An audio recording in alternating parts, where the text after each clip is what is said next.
Boa tarde a todos, bem-vindos ao Centro Cultural Penedo da Saudade. Boa tarde a quem também nos acompanha aí desse lado da Câmara. Foi bom terem vindo, porque hoje vamos discutir um tema que eu acho que é extremamente importante.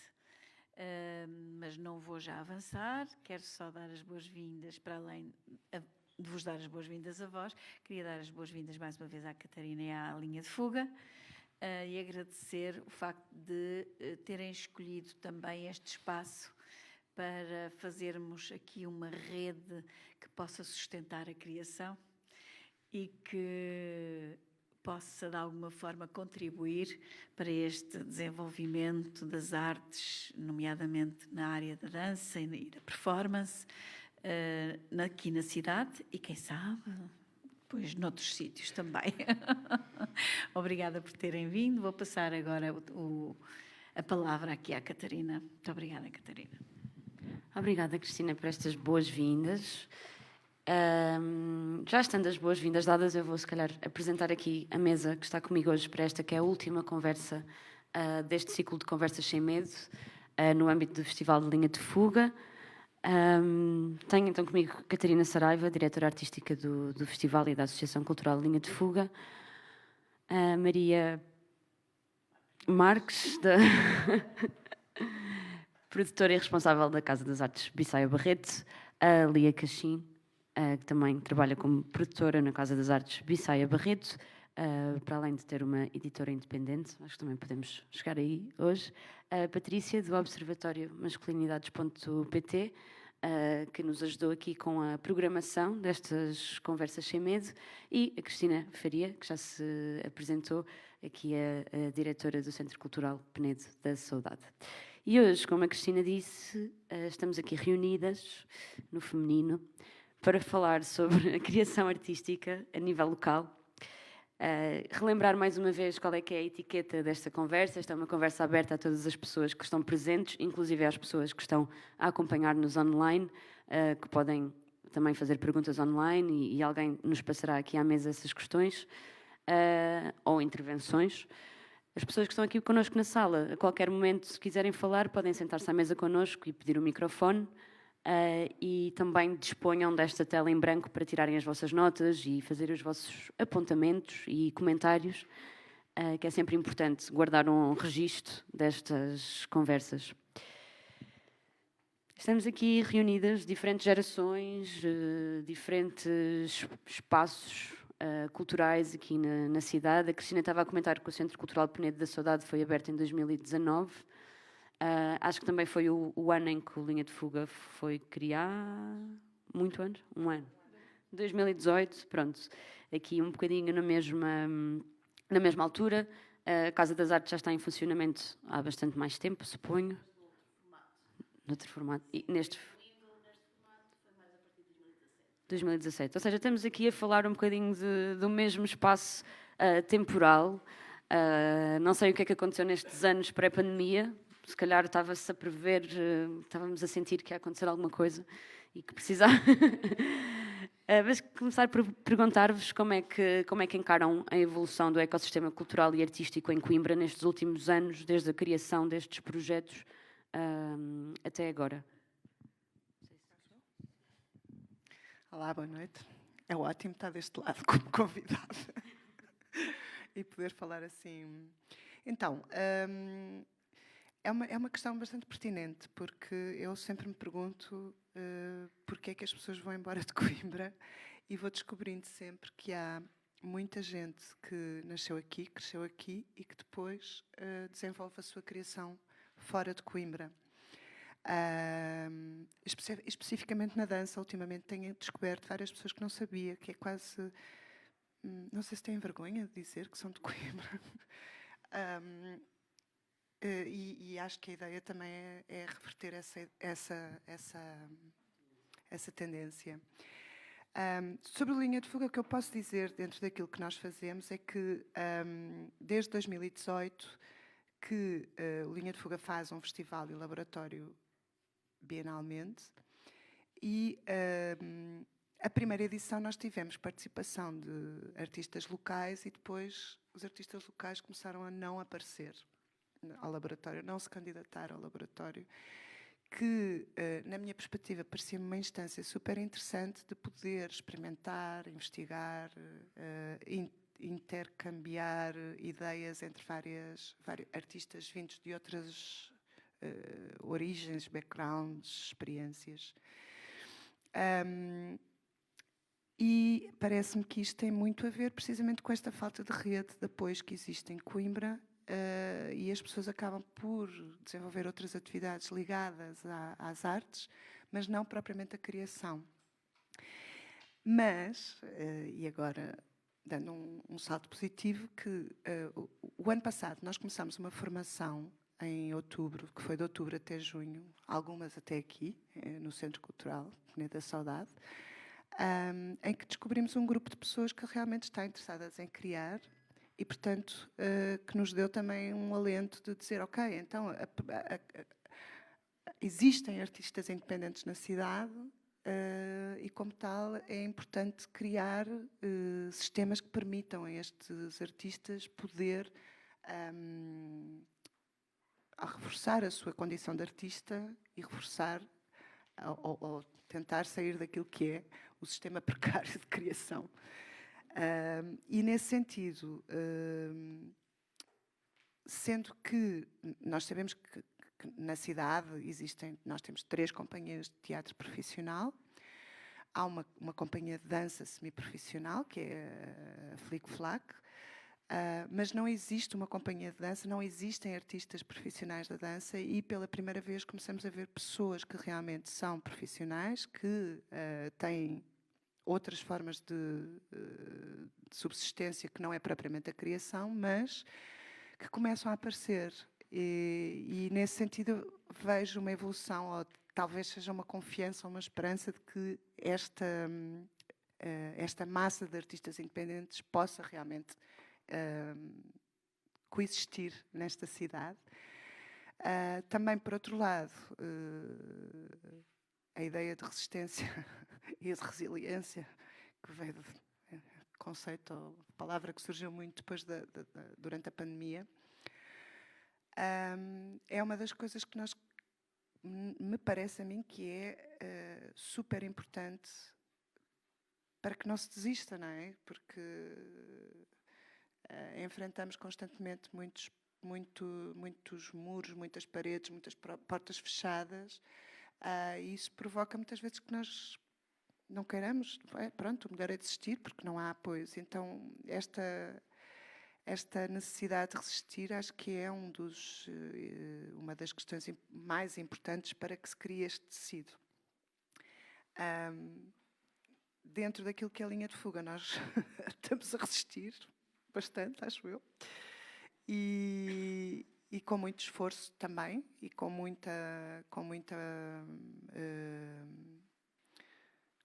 fé, digo eu, o que nos permitiu também criar uma estrutura, ainda que muito precária, que permita pensar de que forma é que nós podemos, de alguma forma, apoiar aquilo que é a criação, e temos vindo a fazer isso.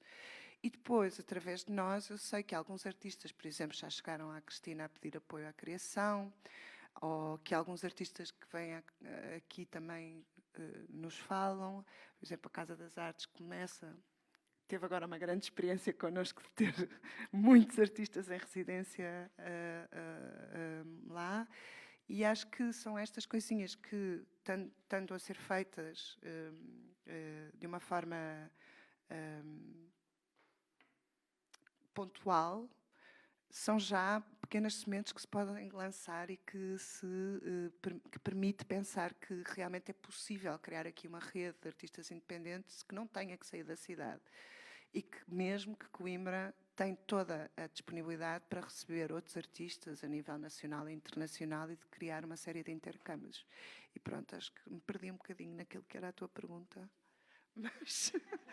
mas pronto, fica assim o princípio. Sim, realmente quanto aos artistas saírem muito de Coimbra, fugirem muito de Coimbra e muitas vezes perderem a ligação com a cidade, nós reparamos várias vezes nisso. Às vezes um bocadinho mais notório no campo das artes plásticas e artes visuais, Talvez também porque, a nível de formação de belas artes, estes jovens acabam por ir para o Porto e para Lisboa e depois acabam por ficar sediados lá, porque a verdade é que para eles criam essas conexões nas cidades onde vão estudar, é mais fácil para eles começarem a expandir, a explorar o seu trabalho nessas cidades. Nós temos tentado na Casa das Artes puxar um pouco esses jovens artistas, como o ano passado acabamos por ir buscar artistas como a Luísa Ramires e vários outros que fomos tentando pescar. Vamos conhecendo o trabalho deles através, muitas vezes, de redes sociais ou através de pessoas que nos falam, não conheço o trabalho do fulano X ou Y, eles são de cá e se calhar gostavam de expor cá. Muitas vezes nem são os próprios artistas a contactar-nos, são sempre através de intermediários que nos fazem chegar esses trabalhos, nós achamos interessantes e entramos em contacto com eles, e há uma surpresa muito grande por parte desses jovens artistas na abertura que a cidade depois dá para os receber de volta e para que eles continuassem a explorar o seu trabalho na cidade onde nasceram e onde cresceram, e eu vejo também uma grande curiosidade em perceber como é que a cidade mudou, como é que os espaços que foram crescendo, porque parece que às vezes essas próprias pessoas também deixaram de conhecer a cidade como ela é agora. A cidade foi evoluindo muito nos últimos anos, foram aparecendo vários espaços culturais novos, como deu para perceber também recentemente, desde 2017, 2018, é tudo bastante recente. Muitas destas pessoas saíram da faculdade em 2010, 2011, e parece que, apesar de terem cá raízes, que as foram perdendo um pouco, e para nós também é importante voltar a ir buscar as pessoas. Não sei se também esqueci alguma coisa. Olá, obrigada por me incluírem nesta conversa. Eu vou falar, se calhar, um bocadinho sobre a poesia em Coimbra e sobre todo o panorama da literatura em Coimbra. Coimbra é uma cidade pela qual já passaram muitos projetos literários, muitos poetas, muitos escritores, e parece que hoje em dia isso se perdeu um pouco. Mas eu tenho notado que nos últimos anos, principalmente desde o Covid, é verdade, que têm surgido imensas coisas.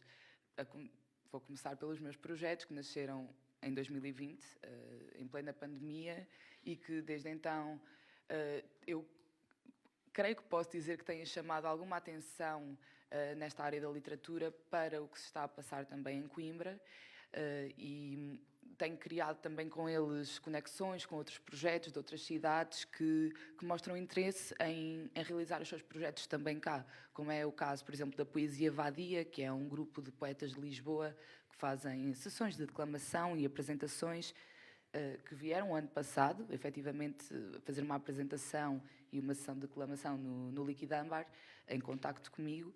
E, por exemplo, a Purga Poesia, que é de um artista musical de Lisboa também, que já antes de estar na Casa das Artes a trabalhar, já tinha abordado a Casa das Artes nesse sentido para realizar uma dessas sessões de poesia, e agora também porque, pronto, o conheço, creio que será possível trazer essa sessão, que chama mesmo muita gente também, facilitando o facto de ele ser um artista já no meio musical. Pronto, e além deste tipo de eventos, também têm surgido coisas importantíssimas aqui, que partem não só dos artistas independentes e das pessoas que estão interessadas em fazer acontecer em Coimbra, mas também neste caso vou falar da Universidade de Coimbra, com o mestrado em Escrita Criativa, no qual eu participei, que fez surgir uma revista literária, uma revista de poesia, e também fez surgir um sarau, que creio eu que acontece mensalmente no Ateliê Fábrica, o que também acaba por chamar alguma atenção, não só das pessoas da comunidade académica, como da comunidade artística conimbricense, mas também das comunidades literárias e artísticas fora deste centro de que estamos a falar. Queria dizer só mais uma coisa, que é, há muita gente que acha que não é possível se ingrar na escrita em Coimbra. mas temos que pensar também que é possível se ingrar na escrita em qualquer lado, dá para escrever em qualquer lado, mesmo que as editoras não estejam na nossa cidade. E o exemplo vivo disso é a grande poeta Rosa Oliveira, que era professora em Coimbra, reformou-se há bastante pouco tempo e que sempre se dedicou à escrita, nomeadamente à escrita da poesia, e tem publicado imensos livros sem nunca sair desta cidade. E pronto, obrigada. Obrigada. Eu quero começar por dizer que eu não tenho muita ligação ao mundo artístico. Só sou artista em casa para os meus gatos e mesmo assim, coitados, nem eles merecem isso. Eu estou aqui em representação do Observatório Masculinidades, que é um observatório onde nós tratamos as questões da masculinidade, sobretudo a masculinidade dominante, socialmente enraizada, e desafiamos essa masculinidade. Tratamos questões ligadas às normas de género, evidentemente. E, nesse sentido, de facto, nós não temos muito conhecimento de arte que seja feita nesse âmbito, nomeadamente nas questões das normas de género. É muito difícil encontrar iniciativas que, aqui em Coimbra, sim, que de facto tratem e trabalhem essas questões, e quando existem, são, da minha experiência, são pouco divulgadas ou têm pouca adesão. E esta lacuna eu sinto-a sobretudo em eventos artísticos e culturais que se destinem a crianças. É ainda mais difícil, ainda que seja muito importante, esta sensibilização para a questão dos estereótipos de género, nomeadamente desde a primeira infância. E é muito difícil encontrar eventos destinados a crianças, sobretudo. E, na verdade, se pegarmos no que a Catarina estava a dizer relativamente às resistências que a comunidade artística encontra, na verdade, a comunidade de investigação, no que diz respeito às normas de género e aos estereótipos de género, encontra também muitas resistências e, portanto, estas duas áreas acabam por estar bastante interligadas, e este pode ser um casamento mais feliz se, de facto, nos aliarmos, a investigação se aliar à arte e vice-versa, para, de facto, podermos fomentar uma transformação social e, na verdade, uma cultura de reflexão em várias faixas etárias e que chega a vários públicos. É isso. Boa noite, mais uma vez. Ora bem, há aqui muitas coisas de que eu gostava de falar.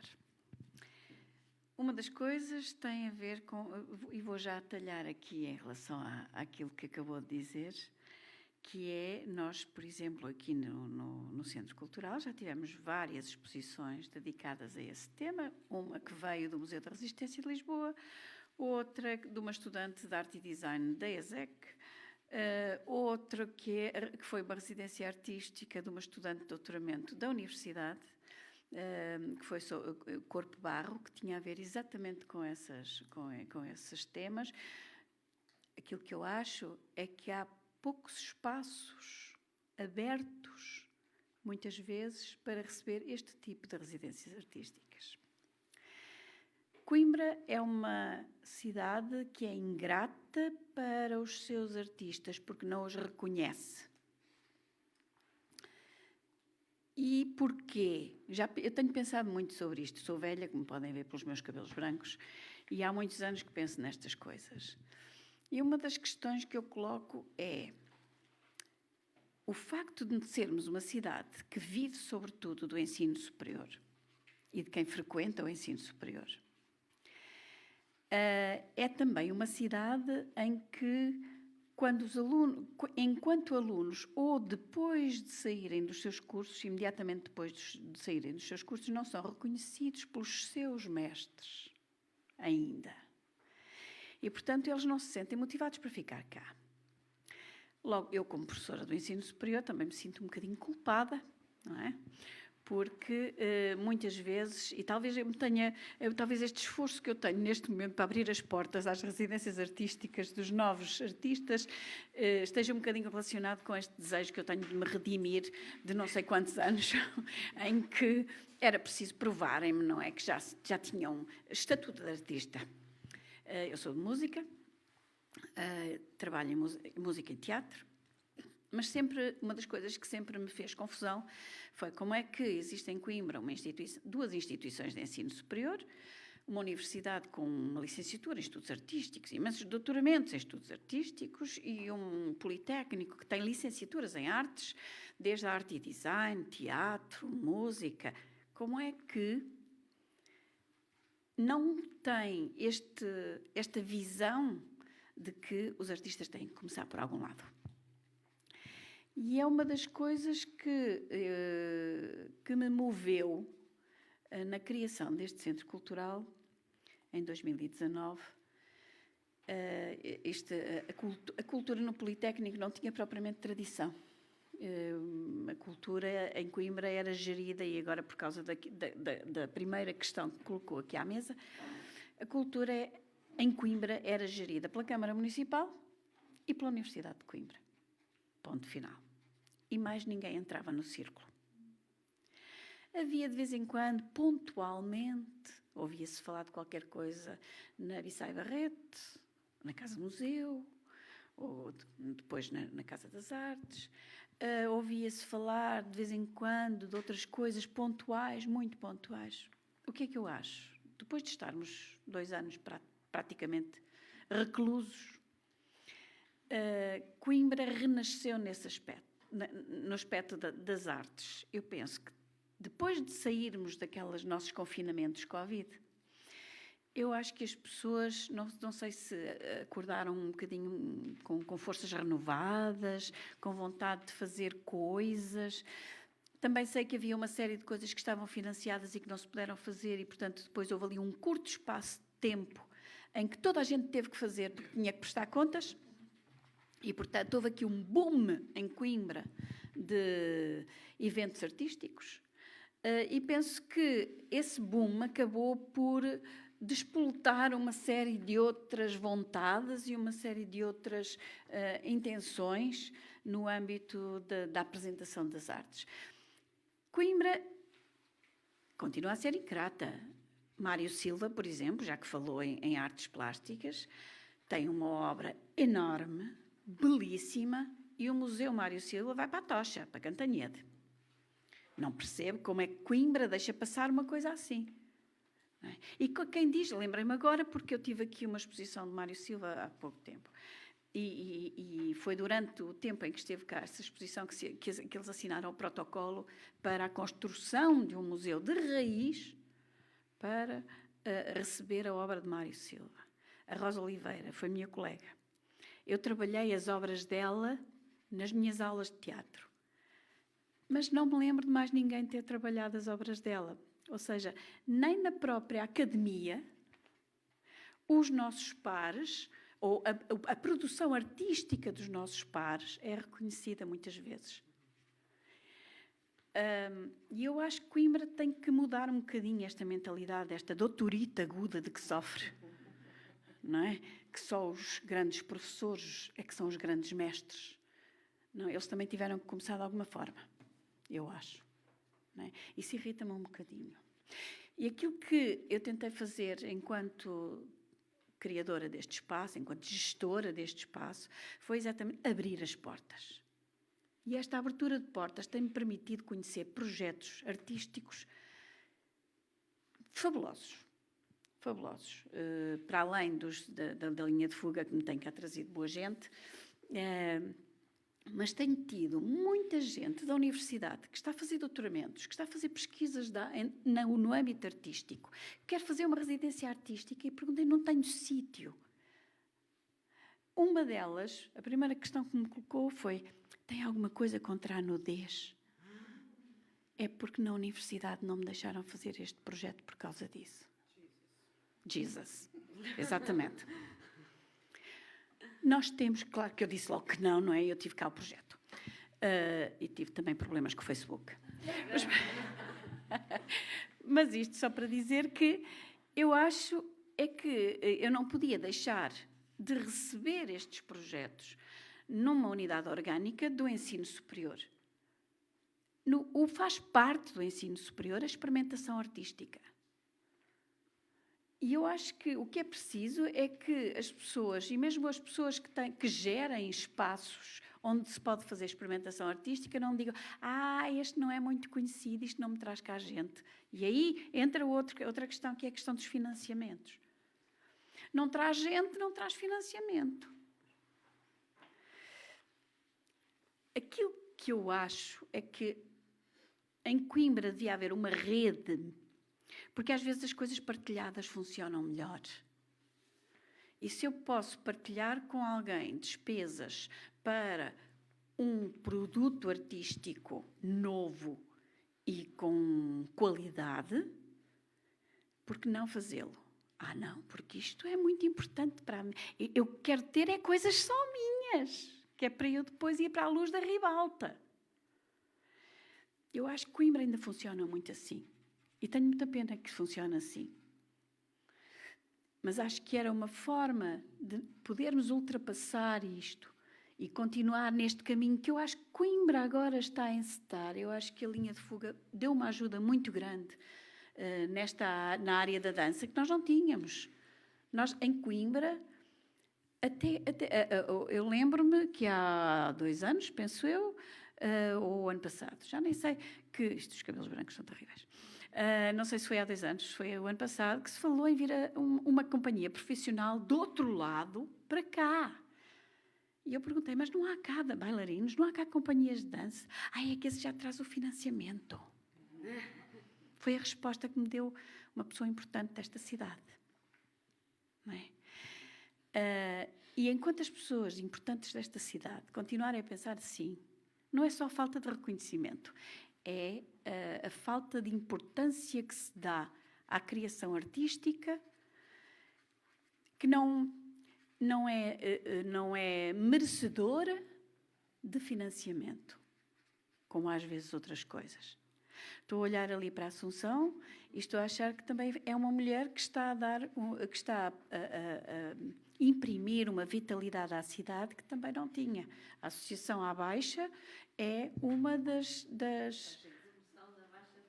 minha querida, pronto, mas é promoção da Baixa de Coimbra, obrigada pela correção, mas eu acho que tem tido uma ação também muito ativa e como isso há outras entidades em Coimbra que estão a fazer coisas muito boas e muito para a frente. A Blue House, por exemplo, com o MIC, com os músicos independentes de Coimbra, que abriu as portas a músicos que com certeza não teriam outra hipótese de gravar, porque ninguém os ia querer. E são coisas com qualidade e são inícios de carreira que têm que ser acarinhados, porque são futuros. São futuros de artistas. Não é? São futuros de pessoas que querem investir na arte. E eu acho que é importante pensarmos, mudarmos as mentalidades. Não é fácil em Coimbra, mas eu acho que é importante. Já disse muita coisa, não foi? Estava a rir porque a Cristina já respondeu aqui a uma série de perguntas. Não, mas é ótimo, porque assim já lançou aqui um início de conversa para falarmos também aqui de outras coisas que têm a ver com a criação e com os limites à criação. Falou de limites institucionais, não é? E também da questão do financiamento. Mas antes eu estava-me a lembrar aqui de uma entrevista que eu fiz à Vânia Gala, coreógrafa, em que ela também referia isso, de que Coimbra estava muito...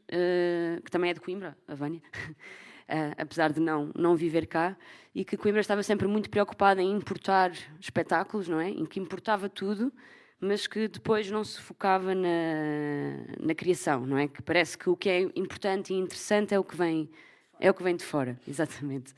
Mas se calhar voltando aqui ao ponto dos financiamentos, que, como disse, não é, estão muito voltados para critérios de avaliação qualitativos, onde não há espaço, então, para valorizar a experimentação, não é? Que não pode ser medida com parâmetros qualitativos. Sobre esta questão do financiamento, de que forma é que eles poderiam ser repensados e como é que se faz este jogo, este balanço entre a sustentabilidade económica de uma estrutura cultural e este apoio à criação. Uma coisa que se chama políticas culturais. E, por exemplo, esta cidade, acaso não está aqui ninguém do município, mas acho que há uma falta de pensamento sobre estratégias culturais para a cidade e uma definição clara daquilo que o que são. Eu não sei quais são as políticas culturais desta cidade. Ainda que também devo dizer que pela primeira vez desde a existência da linha de fuga nunca tive pessoas tão abertas a dialogar como agora.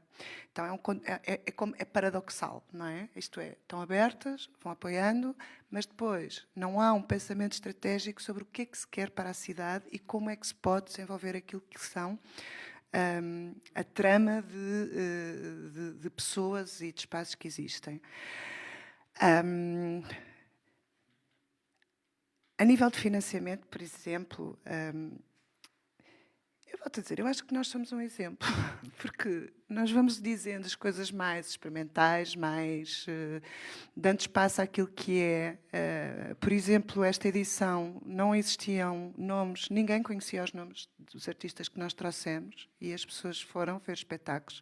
E eu tive reações muito positivas de parte de pessoas, mas é verdade que da programação que se fez na linha de fuga, existiram 3 artistas locais a fazer criação e, paradoxo, 2 são brasileiras e uma é angolana.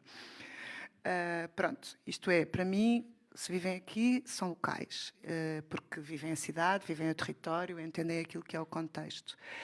Mas também é bastante sintomático daquilo que é a falta de confiança das pessoas em se assumir como artistas, porque não existem estruturas. Eu estava a ouvir-vos todas e estava a pensar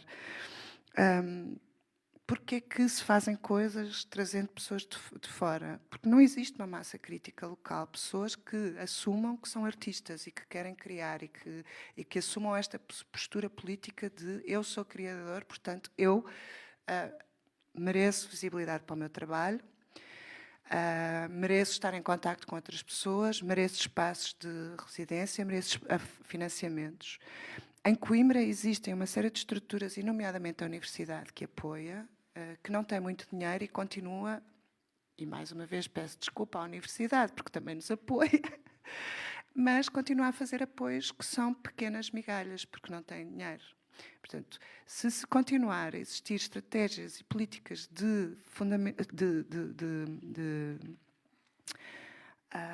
como é que se diz, de sustentabilidade precárias, os artistas vão continuar a achar que receber 50 euros para fazer uma performance é normal e que não receber nada também é normal. E, portanto... Às vezes até pagar, não é? Por exemplo, na área da literatura nós sabemos que existem várias editoras que dizem queres que eu te edite, pagas-me. E, portanto, não são apostas nos criadores, são veículos que sabemos que também não é fácil existir sustentabilidades para pequenas editoras e por aí fora. Eu acho que uma das coisas que faz falta mesmo nesta cidade são espaços de encontro.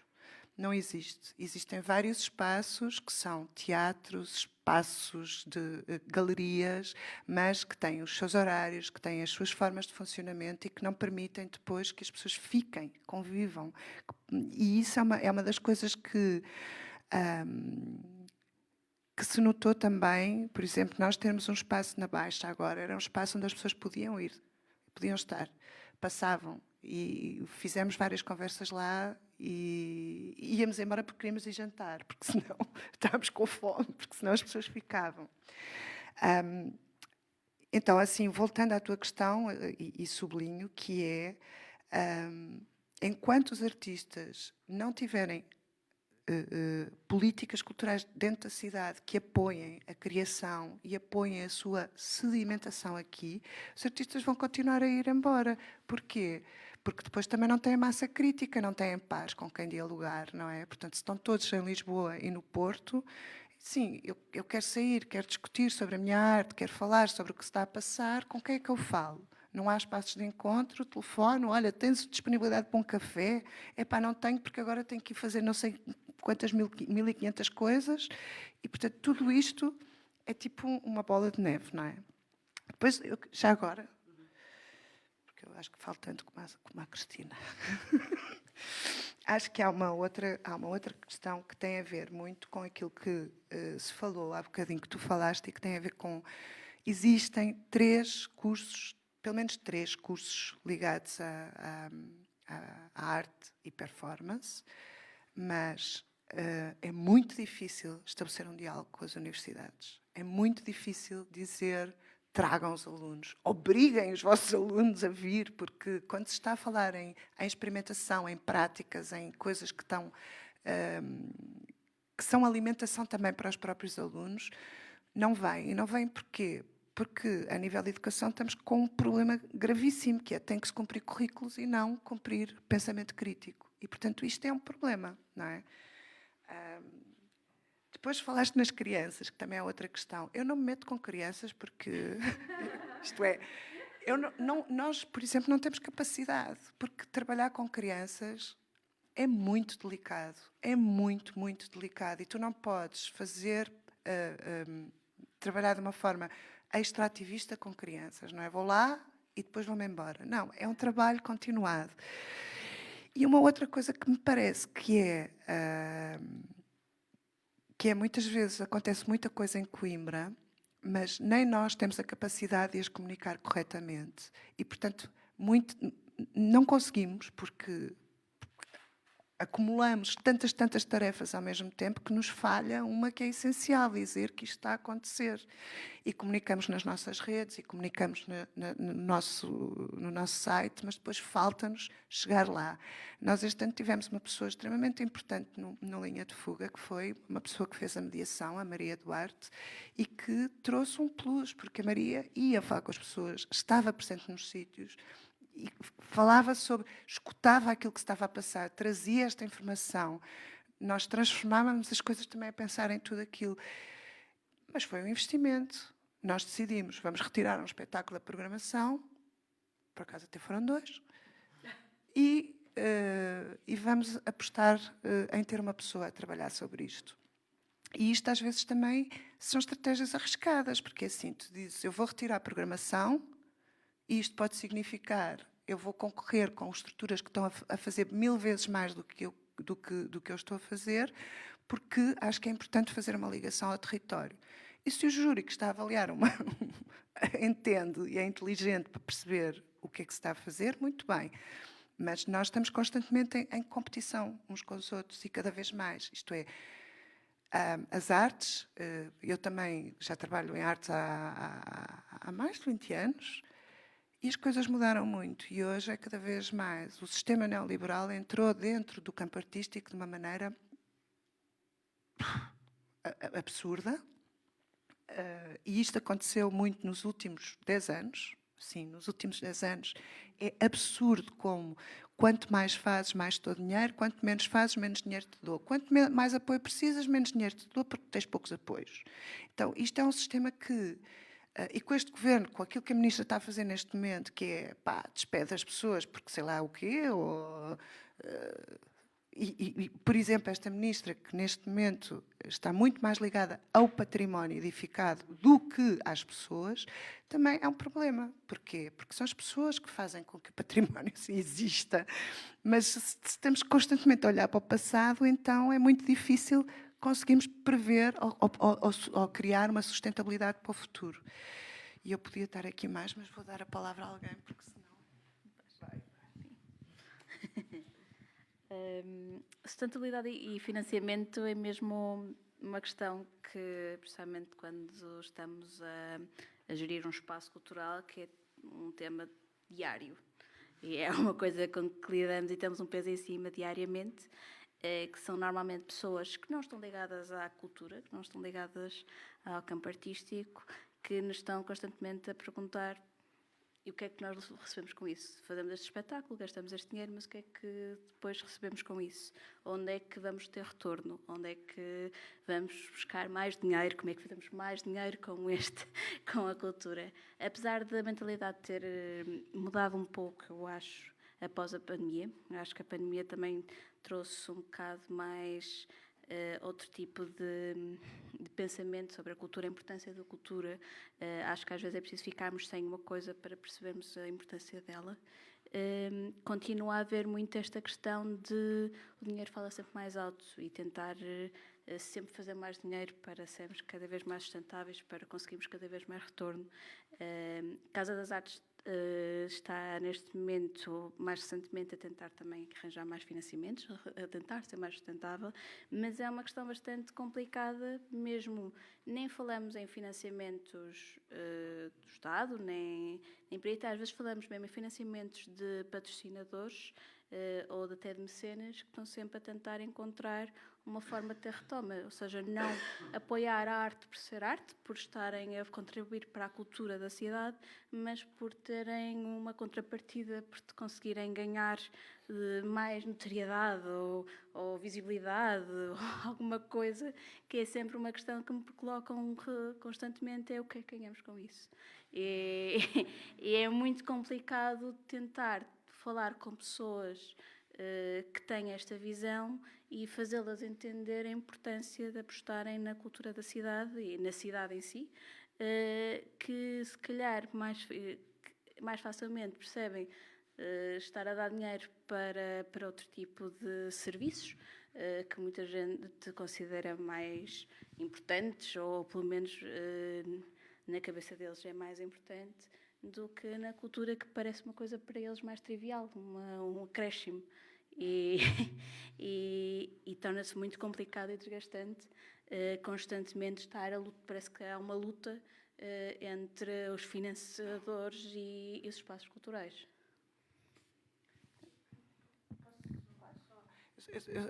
Há uma coisa que é muito horrível nestas questões dos financiamentos, e que é temos que terminar sempre com números. Quantos espectadores tiveram? Quantos? É assim, eu lembro-me, por exemplo, a edição que fizemos na pandemia, durante a pandemia, que foi uma edição em que conseguimos fazer tudo ao vivo, não usámos nada, não usámos digital absolutamente nenhum, que foi uma coisa tipo fazer, nessa altura o tema era democracia e ocupação do espaço público, imaginem, não é? Portanto, nós pensámos nisto antes de existir pandemia. Mas fez muito mais sentido quando aconteceu, e, portanto, conseguimos fazer. E chegámos ao final do festival, em que tivemos... Quer dizer... Pandemia, tivemos... Foi horrível dizer, mas pronto, eu vou dizer, são números... À volta de 700 pessoas de público no total do festival. Para esse ano, sim, eventualmente é bom.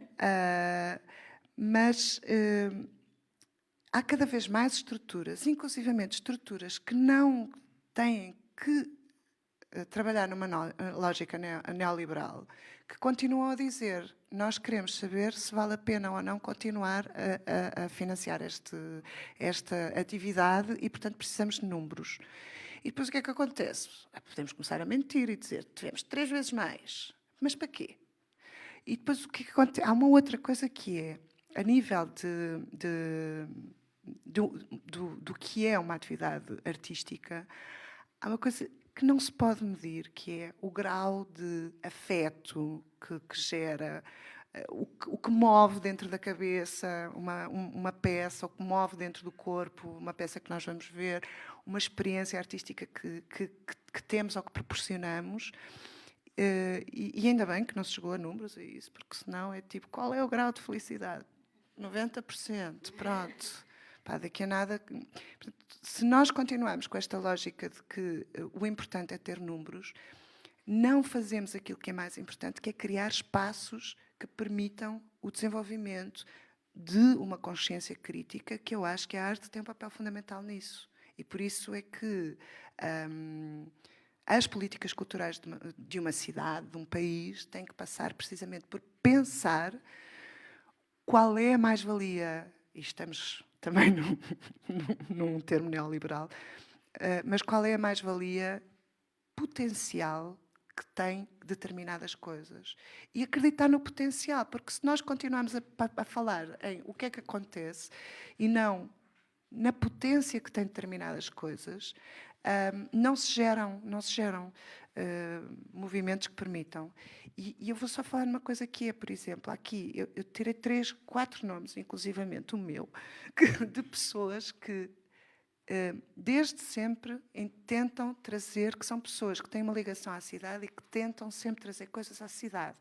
A Catarina Miranda, que é daqui e que traz sempre as suas peças. A Cristina Planas Leitão, que tem ligações à cidade, que tem família, que traz sempre as suas peças. A Catarina Saraiva, que durante muito tempo, também estando a trabalhar fora de Coimbra, tentava trazer coisas à cidade. A Vânia Gala, que desistiu, porque tentou e encontrou demasiadas barreiras e tem um trabalho fantástico neste momento em Londres e, portanto, que vem cá só ver a mãe. E, portanto, esta lista pode aumentar se existirem. Portanto, a Vânia, eu acredito que ela venha fazer coisas, mas pode aumentar se existirem realmente essas relações de continuidade. Portanto, também o financiamento se faz fora de políticas culturais, dentro daquilo que é as dinâmicas desta cidade. E, pronto, eu vou dar mais um exemplo. Nós conseguimos fazer o festival por todos os apoios que temos. Porque se não tivéssemos os apoios que temos, é que não dava. E nós temos apoios que, assim, pomos os logotipos, mas eu acho que, pronto, são tão pequeninos que não é por aí. Mas eu acho que aquilo que se gera entre os parceiros, porque para nós são parceiros, é muito interessante e que gera uma força e uma resistência também. E que estamos juntos a fazer isto. E sempre com a possibilidade de pensar o que é que nós podemos fazer mais juntos, não é? Nós com o Citemor temos uma coisa que é super... Toda a gente diz, que engraçado. Então façam também, porque é que não fazem? Que é, fazemos uma permuta de recursos humanos. Eles trabalham connosco e nós vamos trabalhar com eles. Portanto, nós não temos que contratar uma pessoa para fazer o trabalho que o Vasco Neves vai fazer, que é super importante, e eles não têm que contratar pessoas para ajudar aquilo que é o acompanhamento das peças aqui em Coimbra. E isto é dinheiro, é tempo, é dinheiro. E isto permite fazer várias coisas.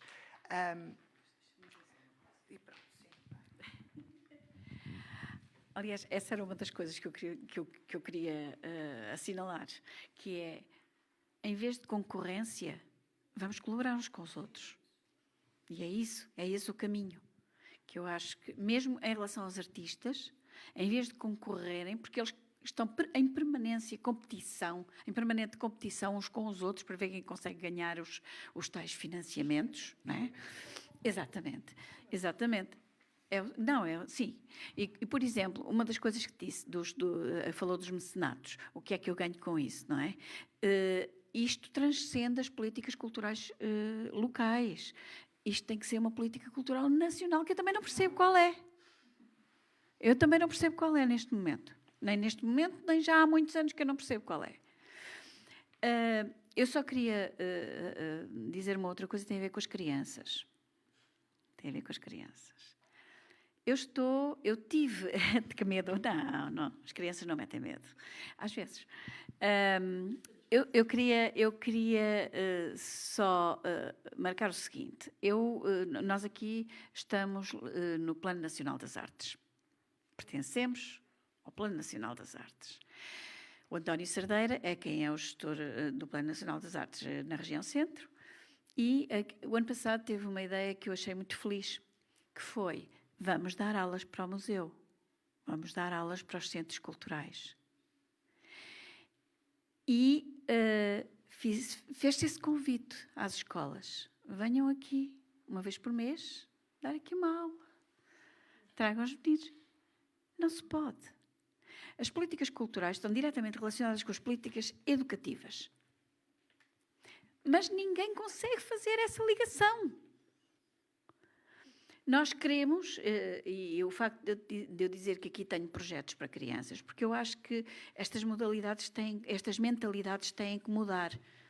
E é de pequenino que se torce o pepino. E se eu conseguir trazer cá não sei quantos grupos de crianças, estar aqui, fazerem aqui atividades, verem exposições, conversarem com artistas, diferentes idades. Esta semana tive cá uma turma de Dona Maria.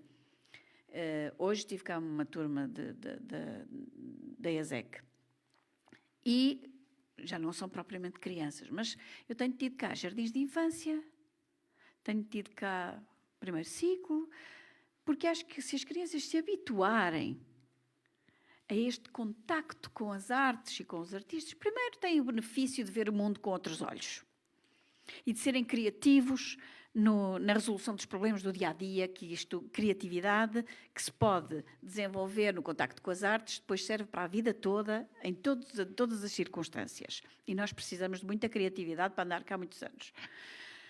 E depois, acho que este contacto que elas podem estabelecer com as artes e com os artistas pode, de alguma forma, fazê-los crescer, a pensar de forma diferente em relação às artes. Essa é a minha esperança. Eu sou um bocado utópica. Eu sou velha, mas ainda não perdi a esperança. Portanto, eu vou continuar a apostar, enquanto puder, no contacto, nesta indução do contacto entre as crianças e as artes, porque acho que isso é extremamente importante e é isso que nos pode depois ter industriais no futuro que digam: sim senhor, vou apoiar, sem perguntar o que é que eu ganho com isso. É? Posso passar? Só porque me surgiu aqui um pensamento que a gente às vezes não se apercebe, não é fazê-los crescer, é fazer-nos crescer. A todos os grupos etários. As crianças são eminentemente criativas e nós somos crianças e fomos crianças e teremos cá sempre isso dentro de nós. Portanto, até é muito mais além do que fazê-los crescer. Lá está, porque a gente às vezes, sem querer, até se esquece disso. Não, todos nós pescamos aqui e fomos crianças. Portanto, todos nós ainda somos crianças, porque somos não é? Portanto, é isso, quer dizer, às vezes até é preciso simplificarmos um bocadinho, se calhar lá está a nossa visão e a nossa perspectiva de perceber... isto não é para os artistas, isto é para nós. Nós somos todos artistas, não é? É um bocado isso. Então, se eu puder acrescentar, gostei muito desse contributo. Eu sou da área da educação básica e das ciências da educação e, de facto, a arte e puxar as crianças e envolver os docentes em iniciativas que tragam as crianças para a cultura e que as envolvam no sistema cultural da cidade, nomeadamente, é importante, mas, de facto, os professores e as professoras estão muito cansados, têm um currículo para cumprir e é muito difícil, por vezes, ter tempo para maturar ideias e estratégias de ensino-aprendizagem. É muito complexo. Sejam criativos. Exatamente.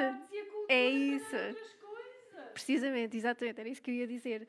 Aliás, pode constar e devia constar nas orientações curriculares para todos os ciclos de ensino, inclusivamente das orientações curriculares desde a creche, devia constar estratégias exatamente, estratégias de ensino-aprendizagem que auxiliem os docentes e as docentes a desenvolverem métodos com e para os alunos e as alunas que envolvam inerentemente a questão artística. Porque, por exemplo, o ensino da história é muito, ainda há bocado estávamos a falar sobre isso, não é feita com muito sentido crítico ainda. O teatro, nomeadamente, é um excelente aliado do ensino da história.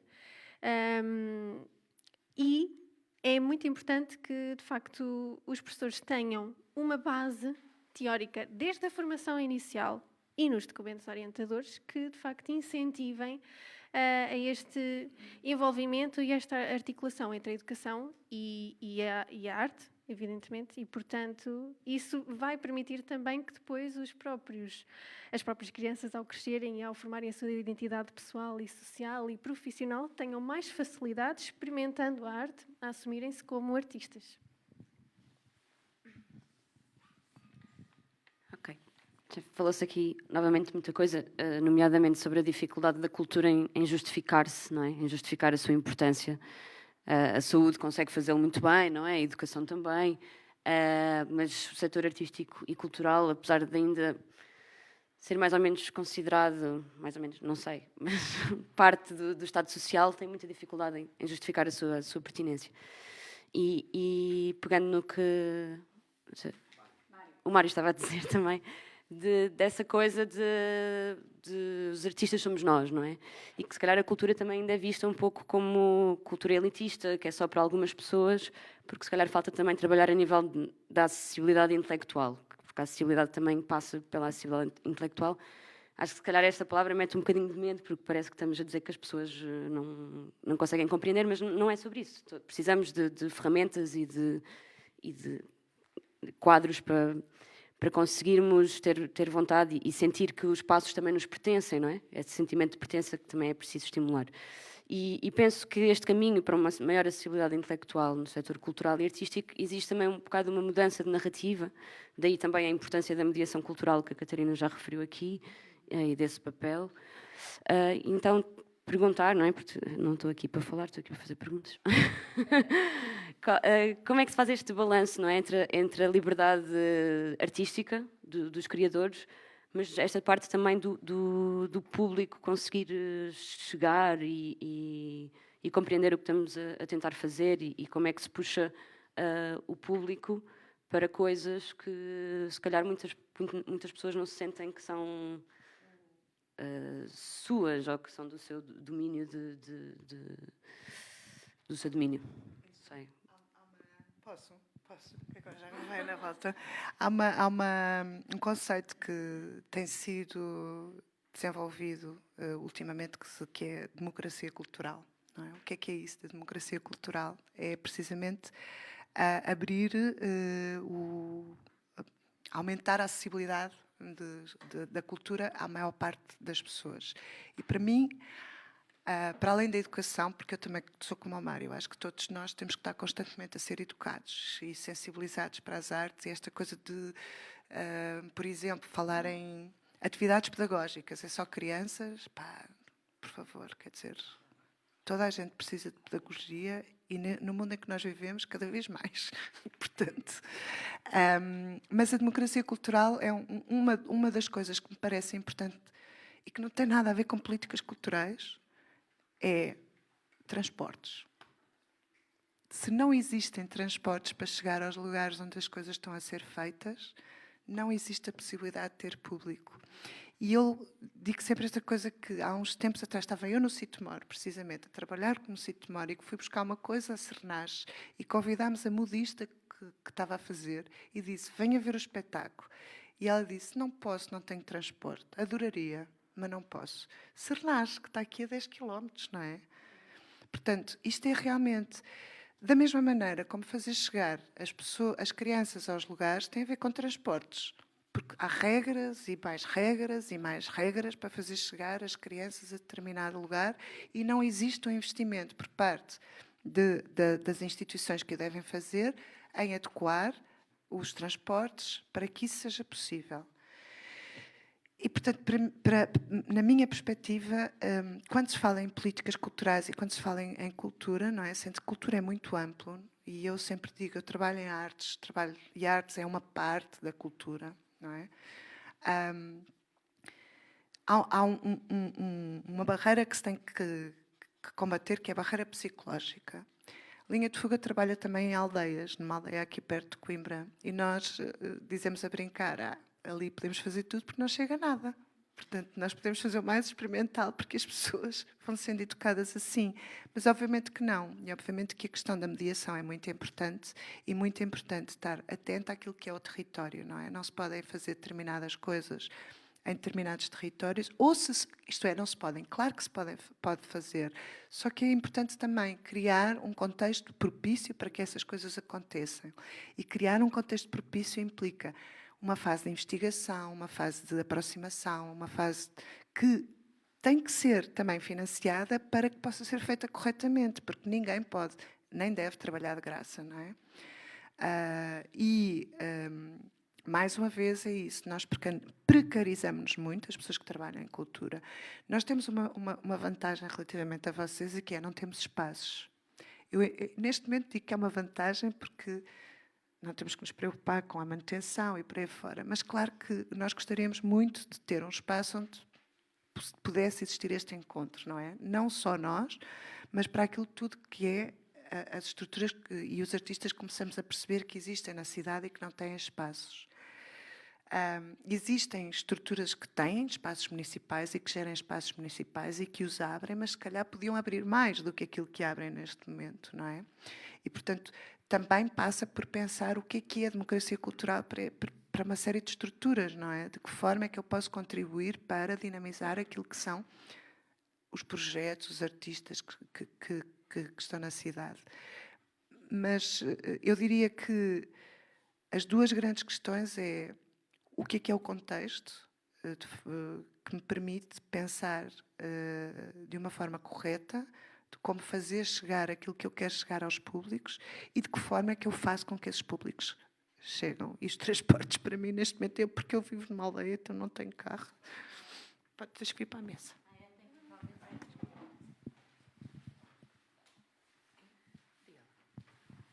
Eu vou bater num ponto que é o combate à rotina. Porque é sempre o mesmo drama. Porque eu, neste momento, tenho o exemplo. Eu tenho uma loja ocupada, que é uma loja da Baixa. Tenho várias, mas por acaso tenho uma ocupada com um artista, que é escultor, pintor, trabalhou com a saúde mental há muito tempo, tem um currículo fantástico e que está disponível para trabalhar com crianças, adultos, com todas as idades. Já divulguei ao agrupamento, aos jardins de infância, a adultos, está disponível, é o Seixas Peixoto, que conheces, que faz um trabalho de excelência. Agora, combater a rotina é que é muito difícil. As educadoras e os professores, fantástico, maravilhoso. Mas sabe, Assunção, transportes é gratuito. Minha querida, os transportes para os meninos na cidade são gratuitos. Só que depois os licenciamentos, é a segurança, é não sei o quê, dá um bocado de trabalho. E por isso, as educadoras e os professores, eu sou educadora, sou professora, por isso tive 45 anos nestas lides, dá um bocado de trabalho. E depois combater a rotina também dá um bocado de trabalho. Por isso, isto tudo é um bocadinho difícil, não é? Por isso, neste caso, a cultura está disponível, a arte está disponível para receber estes meninos sem custos. Os meninos terão que levar papéis, terão que levar tintas, a direção do agrupamento está disponível, a loja está lá, a loja vai-se recriando, a loja chama-se Intimidade, está na Rua da Sofia, por isso, mais central que isto é impossível. E o Seixas ainda não conseguiu ser disponível para a comunidade. Por isso, pronto, isto é, no fundo, uma semente que ali está. E a pouco e pouco vai-se desenvolvendo. Mas tudo isto exige tempo, exige perseverança. É o caso da linha de fuga, não é? Que a Catarina sabe muito bem. Que hoje a linha de fuga já é uma realidade que muita gente conhece e que muita gente acompanha. Mas graças à perseverança da Catarina e da sua equipa, pronto, eu falei da equipa, não é? Muita força já tem a linha de fuga. E eu ando sempre a dizer, Catarina, tem que te agarrar, não te podem deixar fugir.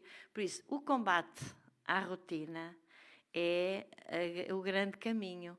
E por isso, neste caso, a cultura está disponível, as pessoas é que ainda não aderiram porque têm que pensar que têm que largar aquele chip da rotina e agarrar-se. E a educação é um bocadinho complicada, não é? Eu era professora de Dona Maria e muitas vezes ficava impressionada porque é que aqueles meninos que ainda por cima sabem andar sozinhos não iam visitar os museus e eu acompanhava a disciplina das artes, não é? Por isso, a rotina é que é muito difícil de ultrapassar. Só para acrescentar, há alunos de teatro, nossos, no ensino superior, que nunca foram ao teatro, senão através da escola. Há alunos de música que nunca foram a concertos. E é isso que eu acho que tem que mudar. É isso que eu acho que tem que mudar. É esta visão errada que nós temos da cultura. Eu, quando foi daquela candidatura de Coimbra à capital da cultura, eu lembro-me da apresentação de um trabalho que o SES fez. E uma das perguntas ficou-me aqui, que era: uma das questões que era colocada às pessoas era: já alguma vez foi um espetáculo, uma coisa de cultura, um evento cultural? E havia muita gente que dizia que não. E era impossível que, aqui, principalmente nos limites da cidade. E para mim, e para elas, ir ver o rancho, ir a uma feira, ir ver a banda filarmónica a tocar, não é cultura, não é arte. Ou seja, estas mentalidades é que têm que mudar, e é este o trabalho que tem que ser feito. Não é? E este trabalho também é feito, e agora voltando ao início da conversa, com o apoio à criação. Porque são estes artistas que estão, às vezes, até mais disponíveis para se ligarem à cidade, para se ligarem às pessoas, para se ligarem à comunidade e para mudarem estas formas de pensamento. E quando a Conceição fala, vamos ali à aldeia e fazemos ali umas coisas, eu pertenço a coros há muito tempo e dirijo coros, e é...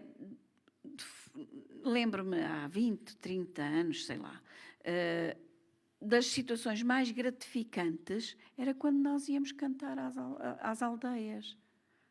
Porque as pessoas encaravam aquilo como arte, como reconheciam a arte e cultura.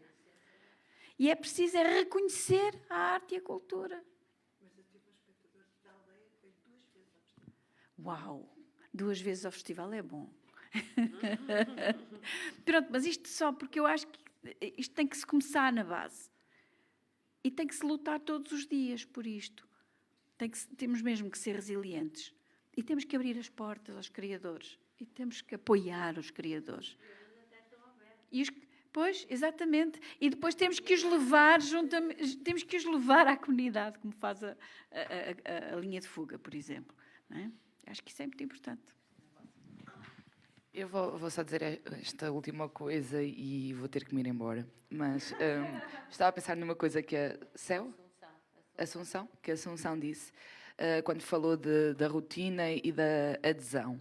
Em Coimbra não falta adesão. Todos os eventos que são promovidos pela Câmara estão cheios de gente, sempre.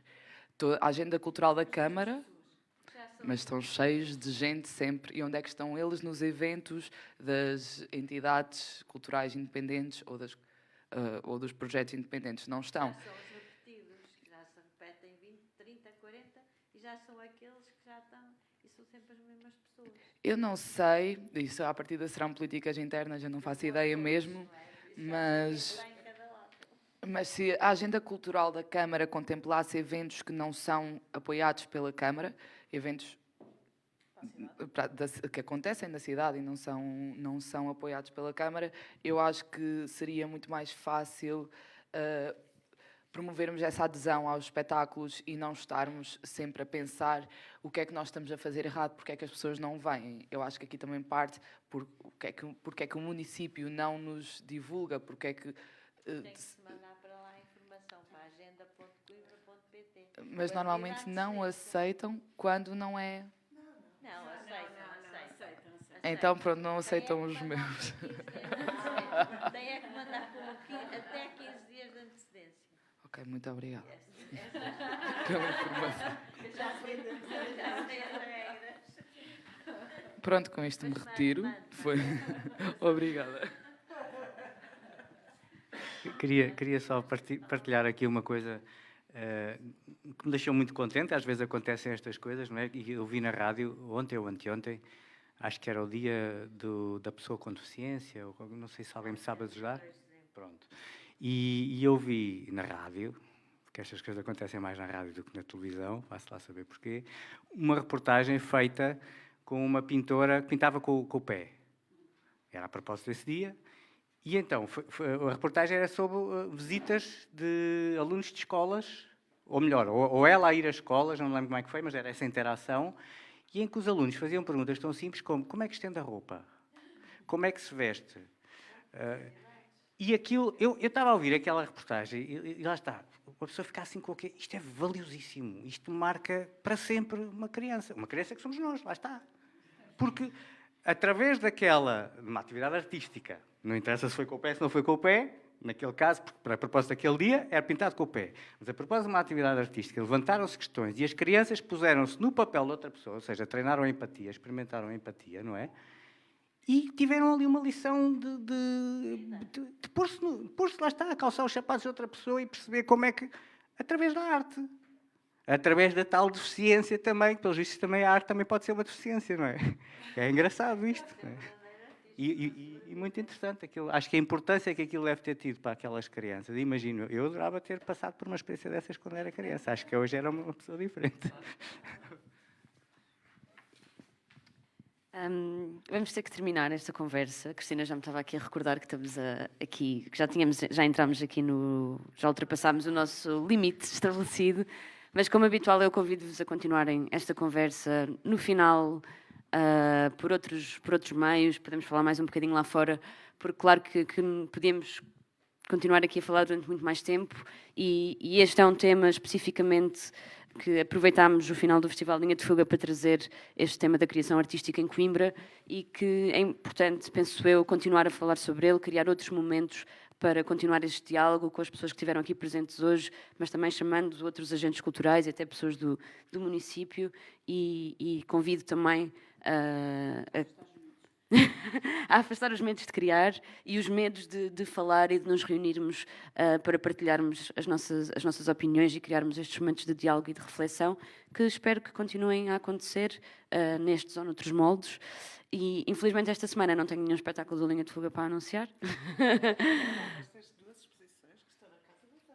Pronto, passa então à Maria.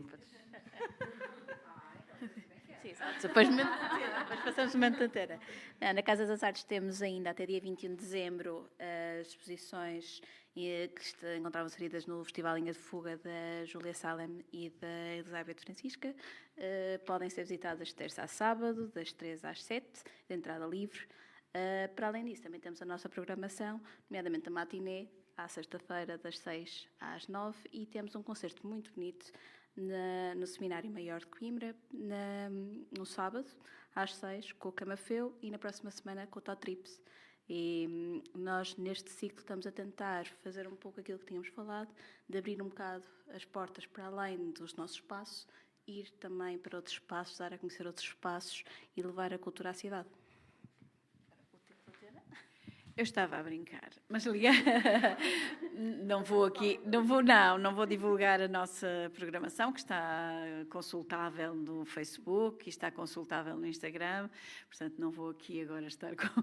Mas há um evento para o qual queria chamar a atenção e que está ligado também com as atividades da Linha de Fuga, nomeadamente com estas questões ligadas à performance e à dança, que é...